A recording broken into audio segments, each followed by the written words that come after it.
كانت مفروضه على المغرب، وماشي المغرب اول واحد اللي كيطبعها. كاين بزاف ديال الدول العربيه وما شديتوش فيها بحال هاد الشده هذه كيما شديتو على المغرب.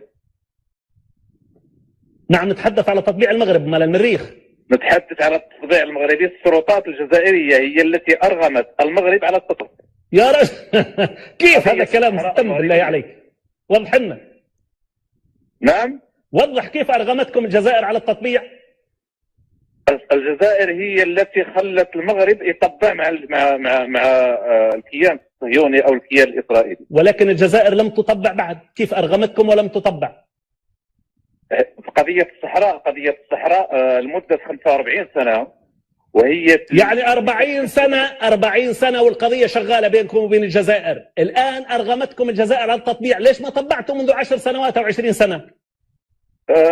كان مازال الوقت ما حنش. هذا هو الوقت اللي حن فيه باش تطبع المغرب مع الجزائر مع اسرائيل. طيب، شكرا لك. لا ادري هذه مبررات ام مجرد محاوله لانقاذ ما يمكن انقاذه.